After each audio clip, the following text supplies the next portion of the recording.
সন্ধ্যা বন্ধুরা, সবাই কেমন আছো? আশা করি ভালোই আছো। আজকে আমি নতুন আলু দিয়ে ছোট নতুন আলু দিয়ে ফুলকপি রান্না করব। দারুণ লাগে খেতে, মানে আমার তো ভীষণ ভালো লাগে। তো প্রথমে আমি কি করেছি, কড়াইতে ভালো করে তেল গরম করে প্রথমে আমি করেছি আলুগুলোকে হাফ সেদ্ধ করে নিয়েছি, আর ফুলকপি একটুখানি ভাপিয়ে নিয়েছি। তো সেগুলো সবই জল ঝরিয়ে রেখে দিয়েছি। তো এখন কড়াই গরম করে তার মধ্যে তেল দিয়ে সাদা জিরে ফোড়ন, শুকনো লঙ্কা, তেজপাতা, কয়েকটা গোটা গরম মশলা ফোড়ন দিয়ে তারপরে আমি আলুটাকে ভেজেছি।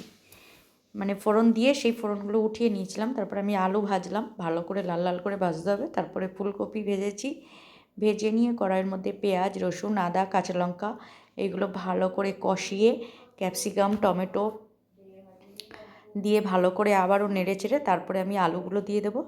আলুগুলো দিয়ে ভালো করে নাড়তে হবে, মিডিয়াম ফ্লেমেই রান্না করতে হবে। তো মশলার সঙ্গে দেখুন আমি কী সুন্দর করে কষিয়ে নিয়েছি, একদম লাল হয়ে যাবে। এর মধ্যে সামান্য একটু চিনি দিলে লালটা বেশি আসে। আমি এখানে কোনো লঙ্কার গুঁড়ো বা কাশ্মীরি মরিচ ইউজ করি না, তবু কিন্তু তরকারি লাল হয়ে যায়। কারণ কি, মশলা কষানোর সময় একটু চিনি দিলেই তরকারিটা লাল হয়ে যাবে। তো আলু ভালো করে কষানো হয়ে গেলে তারপরে আমি গরম জল পাশাপাশি রেখে করতে দিয়েছিলাম, সেই জলটা দিয়ে দিলাম। যে যেরকম গ্রেভি হবে সেই অনুযায়ী জল দেবে অবশ্যই।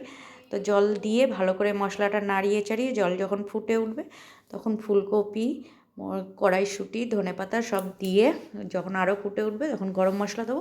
তো ভিডিওটা ভালো লাগলে অবশ্যই লাইক কমেন্ট করবেন এবং সাবস্ক্রাইব করে নেবেন, যাতে আমি আরও এরকম রেসিপি নিয়ে আসতে পারি। ভালো লাগলে অবশ্যই জানাবেন কিন্তু।